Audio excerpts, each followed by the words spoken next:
Okay, I'm really looking forward to this show. And I'm debating on whether or not I consider this to be a serious topic. Obviously, the assassination of JFK is a very serious thing. It is a serious topic. But we're so far removed from it now that discussing the circumstances around it, it doesn't feel as raw or emotional as I guess it used to back in the day. I wasn't alive. But I'm really looking forward to, I'm really interested in the different views people have of the JFK assassination, what they think happened, why it happened. We've got a couple guests on. It's going to be a really, really cool show. And so I thought, in fairness, I might as well just give you my theory on it. I'll tell you my justification, and then I'll lay out my theory on it, and then we'll move on to others. And listen, I don't know. You don't know. We all think we know. Everyone has a theory. If you asked my old man, well, before he passed, if you asked my old man, he would tell you till he was blue in the face that LBJ killed JFK. Maybe he did. My dad was right about everything. Maybe, so he probably did. I don't know. That's not my theory. Here's my theory. Okay. And I'll justify it after I tell you my theory. My theory is the American mafia, both Italian and Jewish, we'll get to that in a moment, the Italian mafia, the Jewish mafia in America, in conjunction with partners in the Central Intelligence Agency, took out President John F. Kennedy.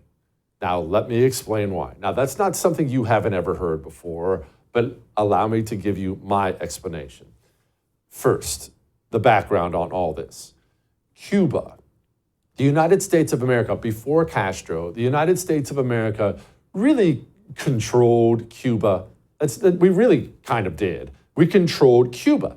And it was, from my understanding, I've never been, an island paradise, a Caribbean island paradise, a vacation mecca for Americans, a business mecca for American businesses. We had corporations setting up shop there. Americans like you, me, you want to take the fam down somewhere nice for a week, you go to Cuba. That was what it was. And because of their laws, it became heaven for the mafia, the American mafia, the Italian mafia and Jewish mafia, and those are really one and the same at this point in time. But just know, for the purposes of our conversation, several different American mafia families existed then and exist now. And really the Jewish mafia, the head of that back then was a man by the name of Meyer Lansky. Now, what did they do in Cuba?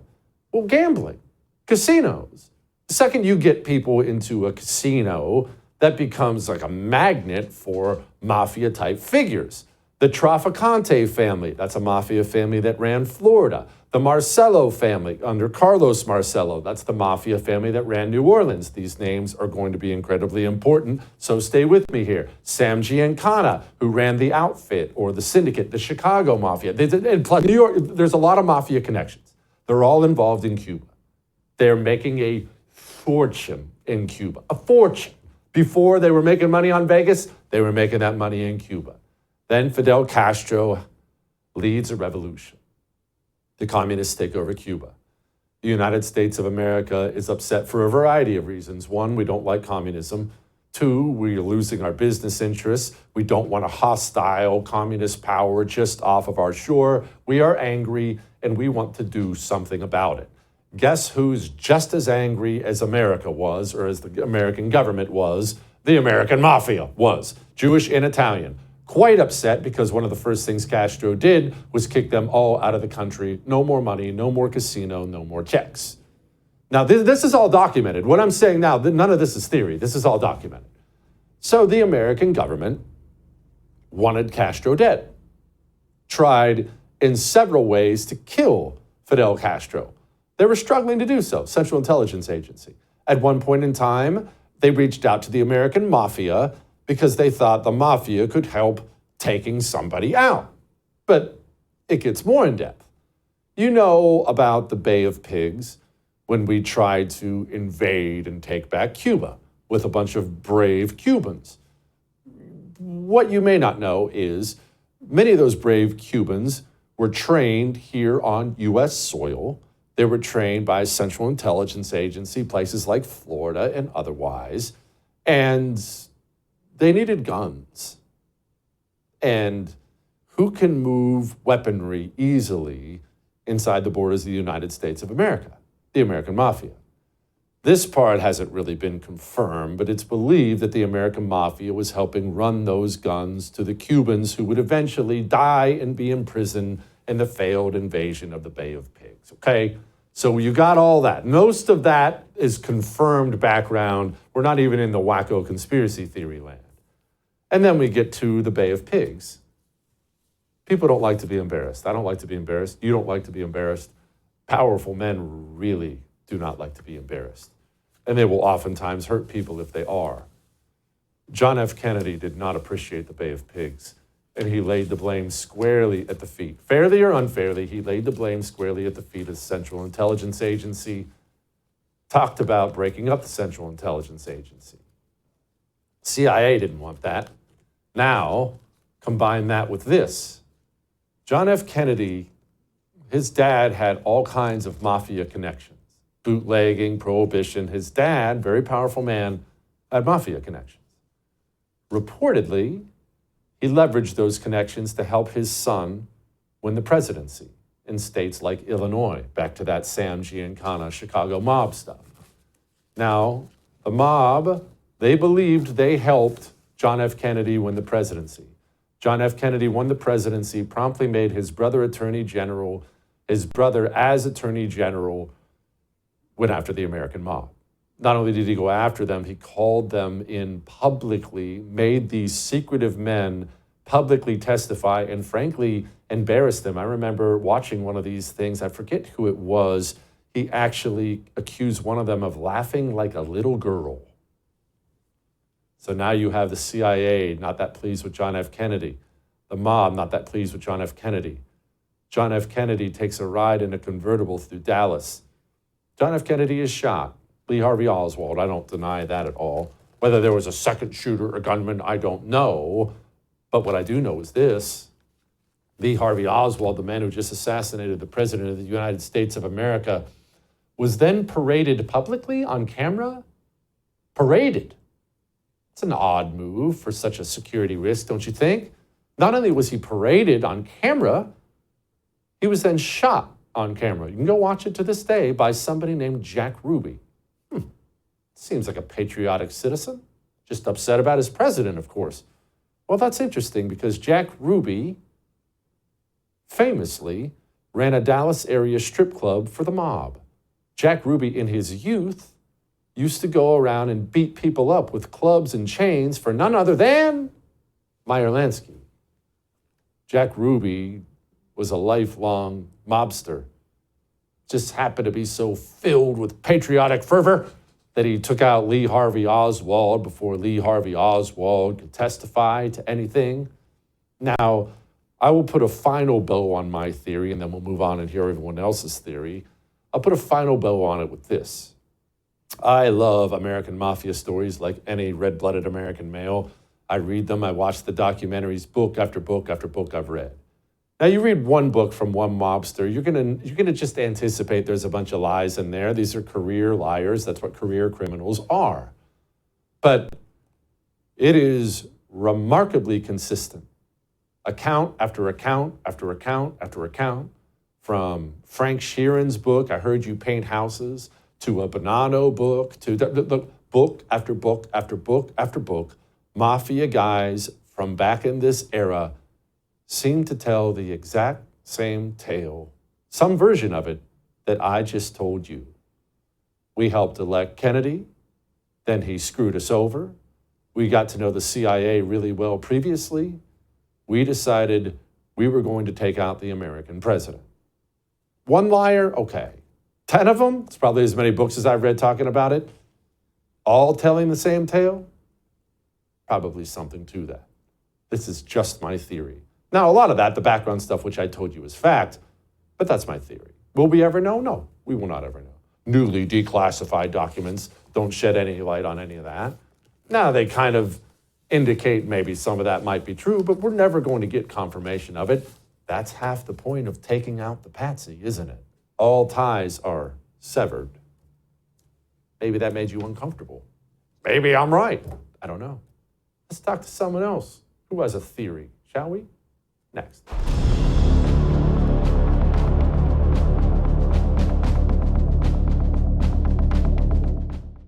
I love to sleep. I've always been this way. I know it's some kind of weird sickness, but I've never even been in a phase in my life where I didn't love to sleep. Even as a wild young man, 11 o'clock, midnight at the latest, I'm gonna crash. As you get older, it gets harder, doesn't it? That's where Dream Powder from Beam comes in. You see, Dream Powder will have you sleeping like a baby, no matter your age, whether you love it, whether you hate it, whether you're naturally good at it, or whether you're not. It's natural sleep, not drug-induced sleep. It's all natural things like reishi and magnesium. It's a cup of hot chocolate that'll have you drifting off to sleep and sleeping like a baby every single night. Go to shopbeam.com/Jesse Kelly, and that gets you up to 40% off. Just try one bag. You'll always have some, I promise. Shopbeam.com/Jesse Kelly.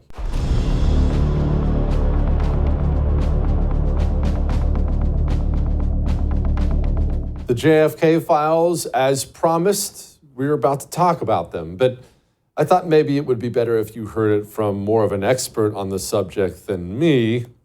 Larry Hancock joins us now. He's the author of the book, The Oswald Puzzle. Okay, Larry, before we get into the files, what you believe the truth to be and all that, what has been the consensus behind the JFK assassination, which still rattles us to this day? The consensus has certainly been that it was some form of conspiracy. I think primarily it's leaned towards people associated with the CIA. Uh, there are other possibilities, organized crime in some fashion, Lyndon Baines Johnson in some fashion, but it's in recent years it's more centered around the CIA, and in particular their operations group, the group that was working on anti-Castro activities. And Okay, that's largely because JFK had shut down so many of the anti-Castro activities. He was taking it away from the CIA, giving it to the military. A lot of dissatisfaction within the CIA about JFK, and several of their officers really considered him almost treasonous.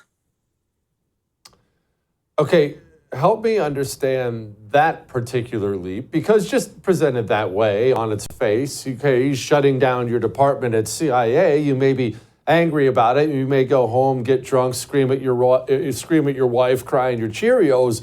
But to take the leap to then assassinate the president of the United States of America is quite a leap.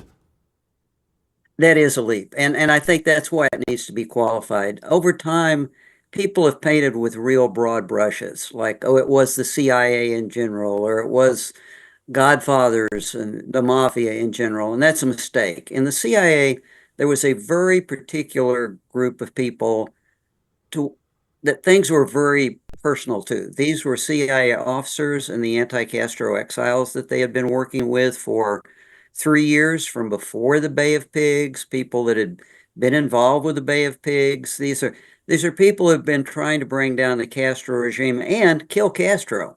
And that group included Johnny Roselli, who was had contacts with organized crime. But there was a very special group of people who had been risking their lives literally for 3 years to bring down Castro in one way or the other.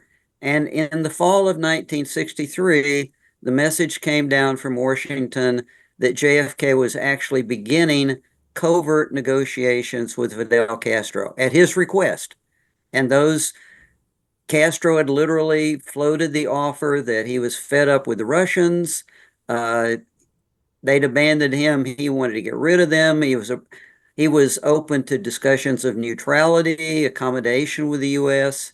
He had reached out to JFK, and by that fall, JFK was taking it seriously enough so that he had detached State Department personnel, and they were ready to go to Cuba for direct talks with Castro. And you can imagine when these people in Miami who were trained military operatives who have been trying to unseat Castro, they already considered JFK to have been betrayed them at the Bay of Pigs. They considered that he had turned against them with the missile crisis. This is kind of the third strike. So when they hear that everything they've been doing, the people, the friends they've lost, everything is about to go away unless JFK goes away. That was the tipping point. Very personal.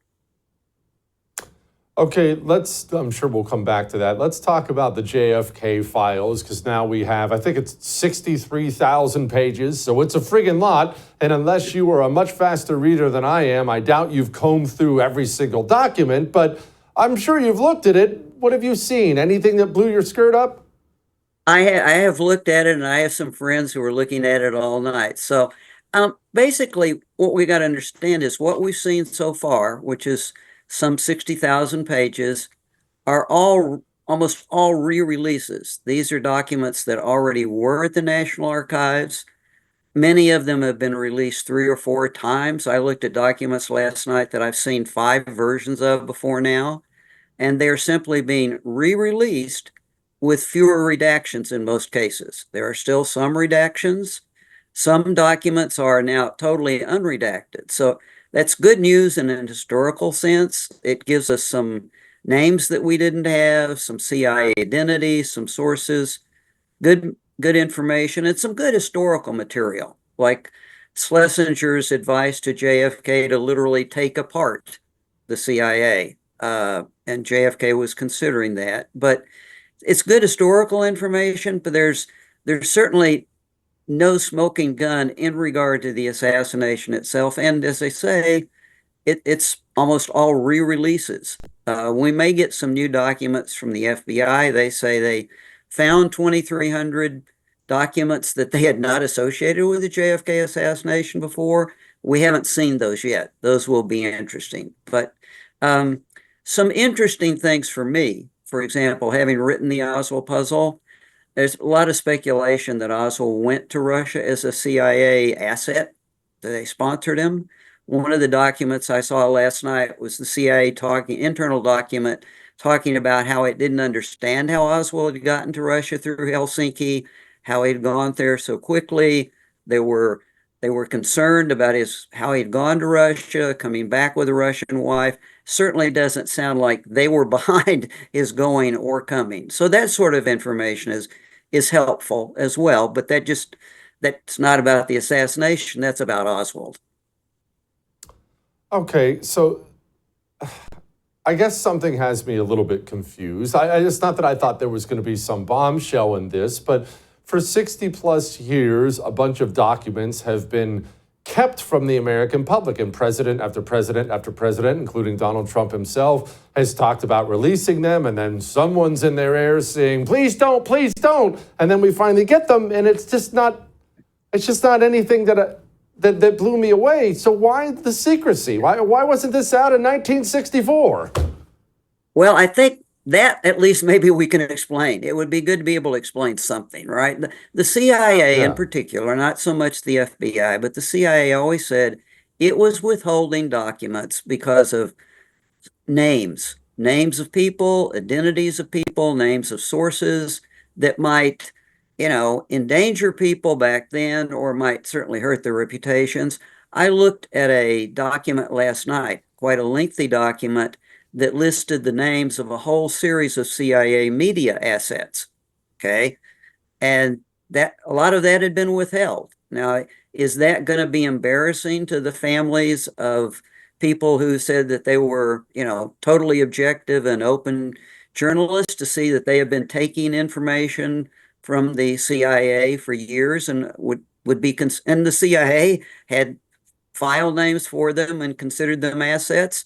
That could be embarrassing. I looked at other documents last night that talked about sources, how the CIA was getting information from the British, the Australians, how they were getting domestic information and sharing it with the FBI. Those are all things that certainly at that time could have been embarrassing for individuals, but could have compromised programs. Another thing that we saw was actually names of people in some of the CIA operations, names of people in some of these Cuban operations.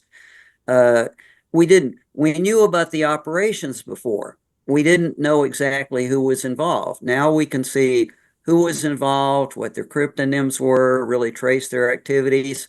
Might that shock some of their relatives who might even still be in Cuba, to know, that their relatives had been actively operating? There are also documents that show list of Castro supporters, uh, Cuban intelligence personnel, and we're seeing true names. So to some extent, that is related to individuals and their roles, maybe to living relatives. That's the closest I can see to explain the redactions up to date. Okay, now let's talk about Lee Harvey Oswald because you wrote the book on it. Who was this guy? Do you believe, was he being controlled by somebody? Look, like you mentioned in the beginning, everyone has a theory. If you asked my old man, may God rest his soul, he swore to the day he died that Lyndon Johnson killed JFK. If you ask me, I'd tell you I think the mob worked with the CIA to kill JFK, but I don't know. I just know what I read. What do you think? I can tell you more about Oswald. One of the reasons I can tell you more about Oswald is he talked a lot. He did have friends, contrary to what you might be led to believe. He had friends that he talked about politics and international relations with, even in the Marines. He wrote a lot. In 1963, he was writing a lot about what he thought the world should be like. He was very much in favor of economic justice, the availability of medical care, racial justice. So we get a lot of insight into what he said. He was interviewed on TV, he was interviewed on radio, he wrote a lot. So we have good insights with him. And in the book, we offer a very contrarian picture to what you get in the Warren Commission and to some JFK conspiracy. Uh, Basically, the first two-thirds of the book is what we consider a solid biography of Oswald as an individual. Just set aside speculation. This is his real history. The last third of the book is what we see as a scenario, speculation on our part, but we think pretty solid, of how he was set up by people who engaged with him in New Orleans that summer, uh, anti-Castro exiles who were representing themselves as pro-Castro, and essentially hooked into a situation where he was essentially available to be framed as part of the assassination, pointing to Castro, because the people that carried out the assassination not only wanted to kill JFK, they wanted to point it towards Castro. And for the parties that were directly involved, we're told that that would stimulate the U.S. to attack Cuba and eliminate Castro. Later on, I've talked to some people of their families. They felt that they were misled in that part, but that's another story. Oswald's a very unique individual, so we think we can give a perspective that you didn't get in the Warren Commission, who had to paint him as a loner. They had to paint him as asocial, violent, radical, and that's not what you see in the real Oswald. They needed to do that because they could come up with no motive. Everybody they talked to about he and JFK said, yeah, he talked positively about JFK. He said JFK was maybe the only president who could deal with Khrushchev and reach some sort of detente and avoid war. So the Warren Commission was really hard pressed to present him with any kind of motive. So they essentially had to adjust the picture of him as someone who could be considered a lone nut, which he was neither. He was not lone. He was not a nut. His IQ tested at 118, very bright, and he's one of the best spoken, and actually his Marine officers complained that he could talk geopolitics about as well as they could in the Marines. And this is a Marine officer who graduated in political science from Georgetown. Okay, so Jack Ruby. I can't let you go without asking about Jack Ruby because that's always the thing, right? You have this Dallas area strip club owner who most people, I guess a lot of people don't realize this. At one point in time, he was an enforcer, a leg breaker for Meyer Lansky's Jewish mob. So he had mafia ties, Italian mob, Jewish mob all over the place. He got filled up with patriotic fervor all of a sudden. But where do you explain Jack Ruby to me? Yeah, I can do that, almost do that for change. Okay, you mentioned Meyer Lansky. Jack John Jack Ruby was connected to Lansky's casino activities in Cuba before the Castro Revolution. He actually was a FBI criminal witness in gun running to Cuba. Jack Ruby had a lot of Cuban connections, but the most important was to a fellow named Johnny Roselli. Johnny Roselli was basically a consultant. He was mentored by Lansky. He had gone to Cuba to run Lansky's casinos and straighten up things in Cuba. Uh, he was very important because he was trusted by Godfathers. He placed money for them. He got talent for them. His business card says strategist. I gotta love that. Roselli had a direct connection on based in Cuba to Jack Ruby. And we can paint a pretty concrete trail that actually Roselli was used as a cutout. Roselli was part of this same team that I talked about before that had been working to first poison Castro, then attack him with rifle teams. He'd been in this same team that had been trying to kill Castro and overthrow his regime for some 3 years with the CIA officers that had been involved.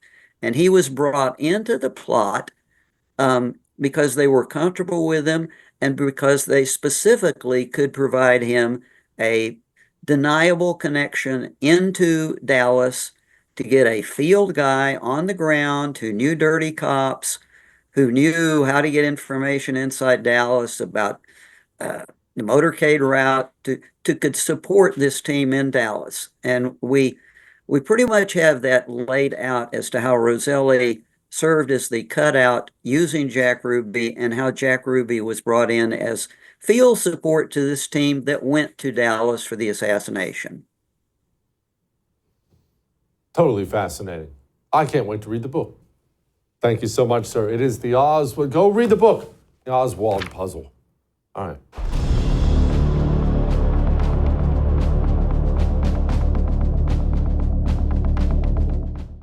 I love my cell phone company. And I hate to sound like such a brutal cheapo, but it's just the bill alone. Honestly, if it was nothing else about Pure Talk, if it was just my bill, I would love it. We were paying a fortune at T-Mobile, and we switched to Pure Talk, and our family bill got cut in half. Average family saves $1,000 a year when they switch to Pure Talk. Isn't that amazing? And it's for the same service? They're on the same 5G network as the big guys? What? You keep your phone? You keep your phone number? We're talking a pain-free, money-saving switch to a phone company that shares and promotes your values, cares for veterans, not Black Lives Matter. Go to puretalk.com/JesseTV and make the switch. puretalk.com/JesseTV. We'll be back.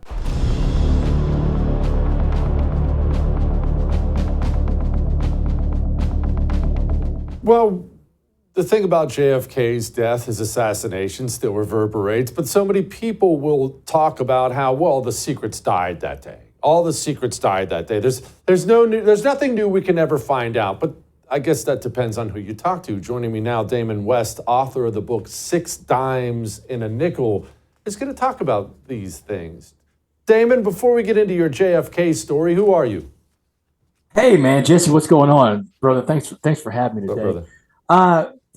People describe me as a keynote speaker, best-selling author, but really I'm a family man. I'm a guy that's living on my life in recovery. Back in 2009, a jury in Dallas sentenced me to life in prison for engaging in organized crime. I was the leader of a bunch of other meth addicts breaking into houses all over Dallas to feed our meth addiction. It's a RICO case. And I got sentenced to 65 years in prison, which is 6 dimes in a nickel, which is the name of the book. That's what they call it in prison slang, 6 dimes a nickel. But it was in that time in prison that I learned about the story, the message of the coffee bean. And the coffee bean message says that in the pot of boiling water called life, you get 3 choices. Be like a carrot that turns soft, an egg that becomes hardened by the water, or a coffee bean which changes the pot of boiling water into a pot of coffee. And ever since that inmate named Muhammad told me the story of the coffee bean, that's what I did. I transformed myself inside that pot of boiling water that's a maximum security level 5 prison in the state of Texas. And the transformation was so complete. 7 years into my sentence, the parole board came to visit me and they let me go. Not exactly a free man, Jesse, because I'm on parole until the year 2073. But in the past 10 years since I've been out, I've been able to accomplish a lot in life by living out that coffee bean philosophy. I've become a husband and a stepfather. I've become one of the most sought after speakers in America. But like I said, I stay sober one day at a time with my program recovery.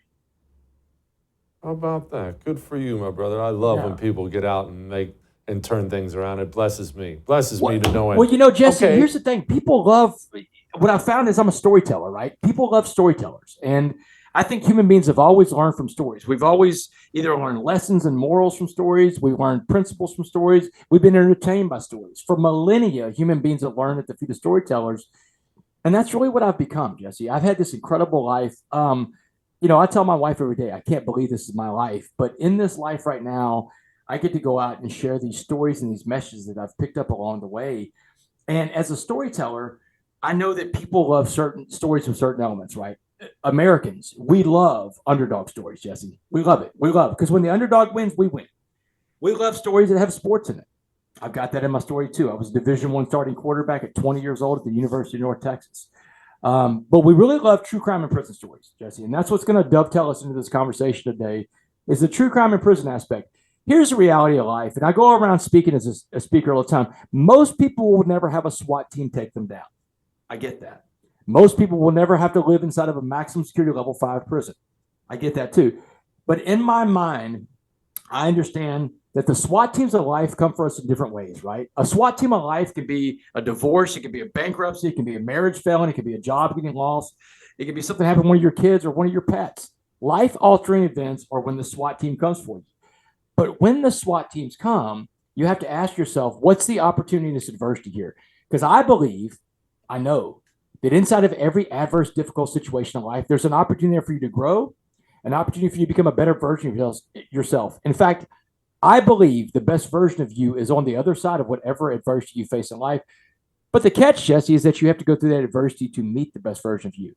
In prison, like I said, you know, most people will never go live inside of a maximum security prison. But I can tell you this, Jesse, without a doubt, that I meet more people out here in the free world who are locked up than I ever did when I served time in a real prison, because more people are in prison by their thoughts, by their things, by their prejudices, than by steel bars and barbed wire and concrete combined.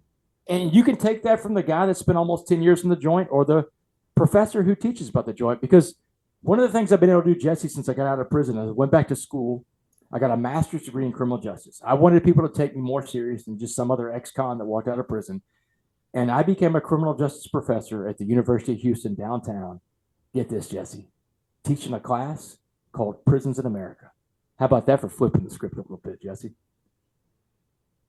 Who's JT? JT Goat. I figured we would get to JT in this conversation. So, you know, when you go to prison, you take a lot of people with you, Jesse. You take your victims of the crimes, you take your family members, you take your friends, you take everybody that believed in you. You take the taxpayers with you on a ride because they're the ones going to fund it. So you take a lot of people with you when you go to prison. But you also meet a lot of people inside of a prison. I met a lot of different people inside there. But the most interesting person I met in there was a guy named Jerry Thomas Goad. Went by the name of JT. JT was an old mobster from Dallas. He grew up cutting his teeth in the Dallas mob in the early 60s. By the time I saw him in prison, he was an old man.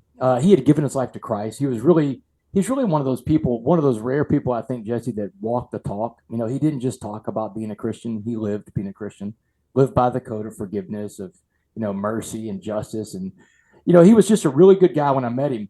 JT had these interesting stories, Jesse. I mean, he had all kinds of really great stories about his day growing up in organized crime. And he really took an interest in me at first because I was an organized crime guy out of Dallas. And, you know, and JT was jokingly told me, he said that us organized crime guys got to stick together, which was just fine with me because that aligned me with one of the most respected men in the joint. Everybody respected JT Goad because JT had a lot of street currency that he came in with. So as JT and I got closer, Jesse, he started telling me more stories about his days growing up in the Dallas mob. And, you know, I'm doing the math and I'm putting the time frame together. And so I'm like, hey, JT, what do you know about the JFK assassination? He said, you mean the JFK hit? So here we go. JT told me, without a doubt, the stuff I'm going to tell you now is quotes from JT. JT told me without a doubt that the mob killed JF Kennedy. And he told me a story about why.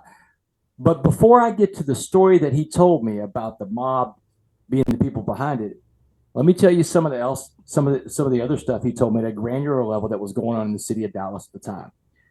JT said that they had a lot of cops in the take in Dallas. He said they ran around and did crime with impunity. The mob did. He told me a story about JD Tippit. Jesse, do you remember JD Tippit? I do. Okay. So he told me a story about JD Tippit. JT told me that Tippit was one of the most reliable guys the mob had they worked with in Dallas Police Department. He told me a story specifically. This is before JFK gets hit. This is the early 60s. He said he and his crew were hitting a Florsheim shoe warehouse. Cop car rolls up. Sirens are wailing. His guys split. They run for it. But JT doesn't run because he recognizes the guy behind the wheel. So he goes up to the window, taps on the window. It's JD Tippit. JT makes some small talk with Tippit, he said. Then he asked Tippit what size shoe he wore. Tippit told him. JT yelled to his guys, load up the car with this size shoe. He said we must have loaded 50 boxes of shoes into his car. And JD Tippit drove away that night. No sirens and no sirens and no lights going on the way leaving. JT told me that he believed JD Tippit was sent to kill Oswald to tie up the loose end. And they would have known each other through Jack Ruby, because Jack Ruby was going to be the connector with Oswald and with JD Tippit. So JD Tippit, he believed, was sent to kill Oswald after the president was shot. But obviously, 45 minutes after the president was shot, Lee Harvey Oswald gets the jump on JD Tippit and shoots JD Tippit. But like JT told me, he said, how do you think JD Tippit knew where to be by the boarding house where Lee Harvey Oswald was staying? So I got into the talk about the JFK assassination. And he said, you mean the JFK hit, obviously, because he's talking about the mob did it. And he told, and first question I had was, well, you think Lee Harvey Oswald was the only shooter? He goes, no, there were multiple shooters. And by his estimation, he felt like there were at least 4 shooters there. But he said, Damon, I knew at least one of the other shooters there that day.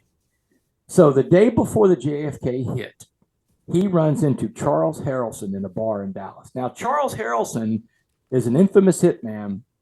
Charles Harrelson actually went to prison and died in prison for assassinating a federal judge in 1979. And in fact, JT told me a story also about Charles Harrelson about before that hit too. But he's telling me about running into Charles Harrelson in a bar in Dallas the day before John F. Kennedy is shot.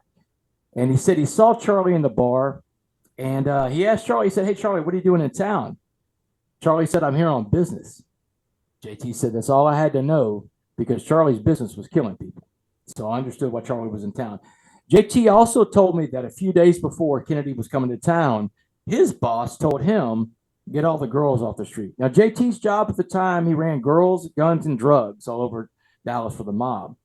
So his boss is telling him to get the girls off the street. Something big is going down. JT even pushed back on him a little bit. He said, man, if we get all the girls off the street, something bad could happen to them if they go out there and freelance on their own. Guy said, it doesn't matter. Get them off the street. Something big is going down.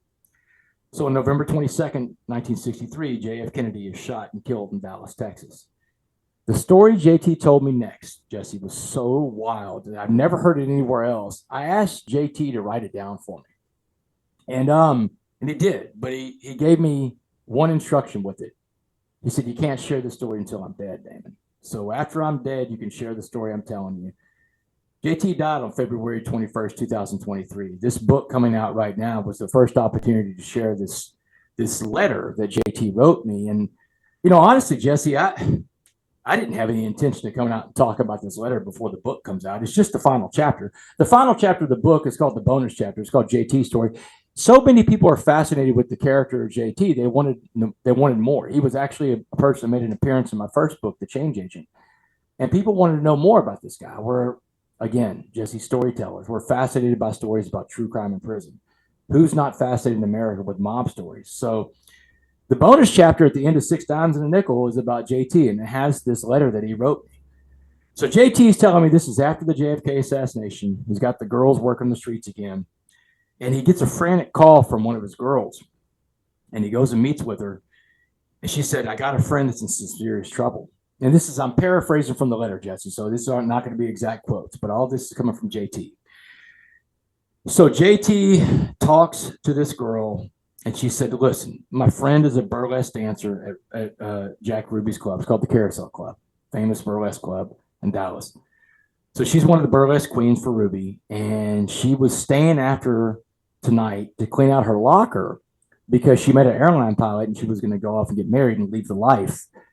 But as she was getting ready to leave, she heard two people screaming, and it was in Jack Ruby's office. And Jack Ruby's office is at the end of the hallway, and the stairwell to get down is right past his office. So she has to go by this office. But in this letter, JT tells the story that this girl overheard a conversation, and it's two men screaming. One of them is Jack Ruby.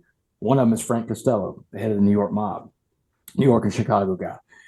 So Ruby is telling Costello, no, I'm not going to do it, man. Go find someone else. And Costello is telling him, you're going to kill Lee Harvey Oswald at the Dallas police headquarters. You're going to do this for us. And she said Ruby was protesting, saying, why? I don't know why you want me to do it.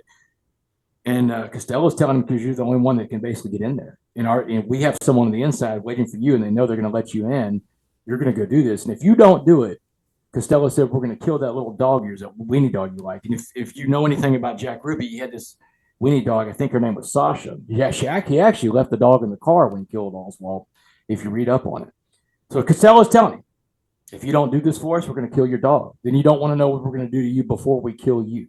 But you're going to kill Lee Harvey Oswald, and you're going to do this now.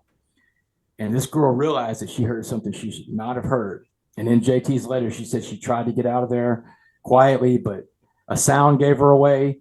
And now Ruby and Costello are chasing this girl down the stairs. She runs outside of the Carousel Club, and waiting outside was a guy, a cab driver in the cab, reading the newspaper. She said she jumps in the cab. She screamed at the guy, go, go, go. He takes off. Costello and Ruby and all the guys are chasing down the street. So this girl goes into hiding. JT's girl is saying, listen, she wants to get out of here. She wants to go to Waco. She's got a stepsister in Waco that no one knows anything about. She just wants out of this life. And JT is like, look, I'm not going to help her. The stuff that she heard can get me killed. I don't want anything to do with her. But she pleads with him, and JT's like, all right, I'll help her. So he goes. First thing he says in the letter that he does, he gets with a friend of his that no one in the mob knows. This friend's got a fast car too. So he says, hey, look, let's take your car. I need to borrow your car. And he goes and he picks this girl up where she's hiding, and he gets her in the car. And this girl wants to stop and get a ring, a diamond ring of hers from a friend of hers that works at one of the bars in Dallas. And JT is trying to tell this girl, let's get you to Waco. Let's get you out of here. Forget that ring. You can get another ring some other time.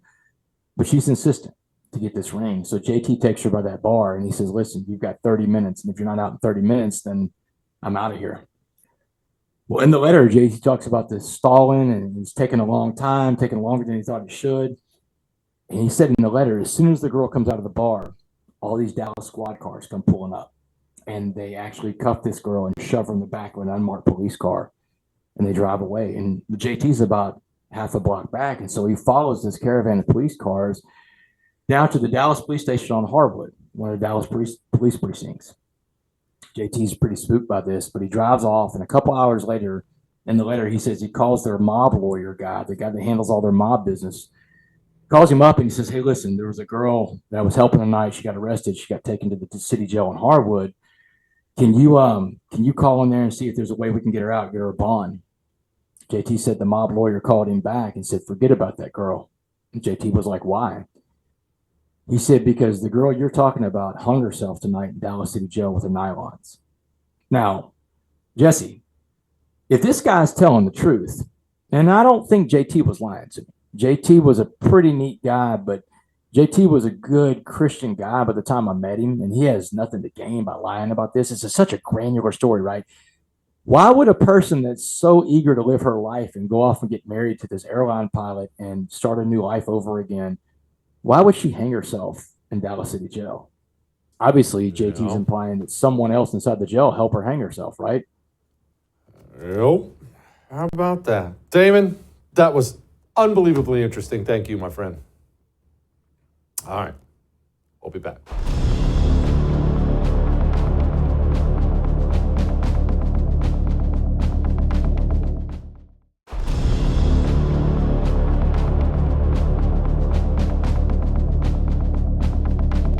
Interesting stuff, isn't it? Isn't it fun having these historical debates where you theorize this and theorize that? Now, I realize still a heavy moment. To this day, all these years later, I wasn't even alive.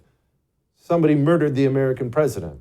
It's worthwhile to dig into who, especially if the who is the American government itself. That opens up a whole new can of worms, doesn't it?